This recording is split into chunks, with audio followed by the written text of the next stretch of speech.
Enerji təmizlənməsi nədir? Enerji təmizlənməsi, biz bilirik ki, enerji deyilən bir şey var. Yəni hər bir şey enerjidən ibarətdir, hər bir şey. Bizim gündəlik həyatımızda aldıqlarımız, istifadə etdiklərimiz, hətta bizim özümüzün enerjisi belə. Və bu enerjiləri necə istifadə etməliyik və necə təmizləməliyik? Biz gündəlik həyatımızda aqressiya yaşaya bilirik, xoş ola bilirik, kimlərləsə ünsiyyətdə ola bilirik və yaxud da elə bir şey ola bilər ki, hər hansısa bir başımıza bir hadisə gələ bilər və anında biz ona cavab verə bilərik və həmin o anda da biz aqressivləşib özümüzü pis hiss edə bilərik. Yəni belə desək, ağırlaşa bilirik. Və biz bunu gündəlik olaraq təmizləmədikcə o neqativ energetikalar bədənimizdə yığılır, bir müddətdən sonra bizə ağrı şəklində cavab verir. Ağır deyəndə nə nəzər? Ağrı şəklində. Ağrı şəklində. Ağrı şəklində başlayır reaksiya verməyə.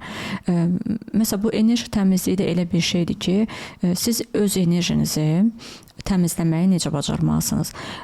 Çox gözəl olar ki, həmin anda özünüzə zaman ayırıb, özünüzlə olub.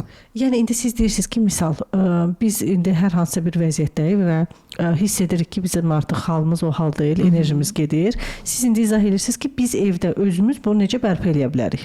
Məsələn, bəzən olur ki, biz hər hansı bir iş görmək istəyirik. Amma heç cürə alındıra bilmirik. Qalxa bilmirik, gedə bilmirik, plan qururuq beynimizdə, hərəkətə keçə bilmirik. Plan qururuq ki, mən gedim bunu eləyim, onu alım, bunu gətirim. Amma elə bir ki, kimsə bizim çiyinlərimizdən basır və biz yenə də yatırıq və yaxud da tənbəlləşirik də belə deyək. Və o da bu belə enerjinin ağırlaşmasıdır. Enerji ağırlaşdığı halda ki, bədənimiz depolanır, bizim yaşadıqlarımızla, gördüklərimizlə, eşitdiklərimizlə, bunlar depolanır və bir müddətdən sonra bir də baxırıq ki, artıq çökmüşük. Və o dərəcəyə gəlib çatırıq. Bu da çox vaxt mən deyərdim ki, ta ki bizim ana bətnində olan zamanımızdan yığılır. Ki o vaxtdan, bəli, birinci növbədə, məsələn, belə bir şey deyim ki, terapiya üzərindən gedəcəm. Bəzən olur ki, pasiyent öz övladını gətirir terapiyaya. Mən çox gözəl baxıram ki, valideynlərimiz zamanında övladlarına terapiya keçdirirlər. Çünki niyə? Baxın, uşaq təmiz olur. Hardasa ana bətindən yığdığı, məsələn, ananın eşitmək istəmədikləri, görmək istəmədikləri və yaxud da hər hansısa bir dava-dalar, söz-söhbət bu uşağın ruhuna belə təsir eləyir.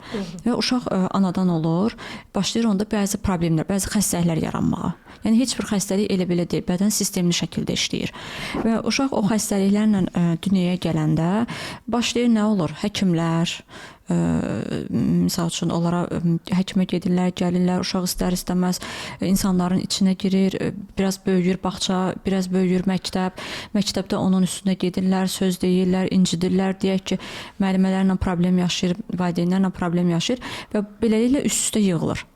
Gəlir müəyyən bir yaşa çatdıqdan sonra ki, heç bir terapiya almayıb, hətta olur ki, valideynlərlə belə yola gedə bilmirlər də və müəyyən müddətdən sonra o uşaq böyüyür, böyüyəndən sonra gəlir münasibət zamanına çatanda ki, kimləsə məsələn münasibət yaşamalıdır, o anda belə o düzgün münasibət yaşaya bilmir. Bir uşaqlıq zamanında yaşadığı hadisələr, məsələn, evdə olan söz-söhbətdən uşağın beyninə yığdığı travmalar, yaddaşına yığdığı, şuur altına yığdığı və eyni zamanda da uşağın özünün kimlərləsə ünsiyyət qurub və qısa deyək, belə deyək, uşaq zamanında dalaşdığı, yadında qaldığı, belə-belə bu enerjiləri yığır və bu enerjilər yığılandan sonra da gəlir o uşaq müəyyən yaşa çatandan sonra xəstələnir. Və ən çox da, məsələn, mən terapiyaya kimsə gələndə sual verirəm, ən çox hansı hissəvizdən ağrıyırsınız, xəstələnirsiniz? Məsələn, insan var, deyir ki, mən məsələn mədəmdən ağrıyıram. Həmişə mənim mədəm ağrıyır, mədəm göynüyür, mədəm yanır. Mədə bizim mədə çakramız nəyimizdir? Bizim iradəmizdir, gücümüzdür.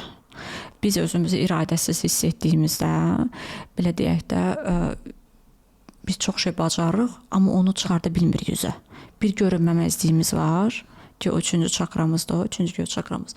Yəni biz mədə çakrasından geçsək, orada enerji depolanır, yığılır və başlayır neynəməyə? Aqressiya, bağışlaya bilmədiklərin, başına gələn olayları Keçə bilmirsiniz. keçə bilmədikləriniz və o günü-gündən çökdürür sizi. Əslində keçməli olduqlarını da bilmirlər.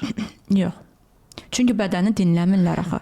Əslində ağrının mənası bilirsiniz nədir? Ağrının mənası odur ki, ağrı deyir ki, məni dinlə. Dinlə.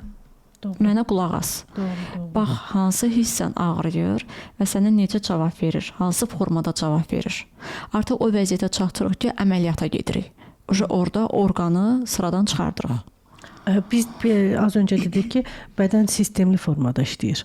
Biz hər hansısa bir orqanı artıq deyim ki, bədəndən çıxardanda biz əslində sistemi pozmuş oluruq. Sistemi pozmuş oluruq. Bəli.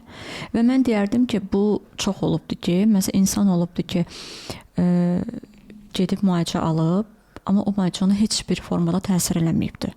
Ən ağır xəstəlik olubdu. Məsələn, pasiyentim gəlibdi, ən ağır xəstəlik olubdu, deyək ki, müalicələr alıb neçə müddət. Amma gəlib ki, müalicə alıram, tamam, amma istədiyim nəticəni ala bilmirəm. Niyə ala bilmir? Çünki əgər bizim şuur altımız, tac çakramız doludursa, bizim o aldığımız müalicənin daha bir bizə faydası yoxdur.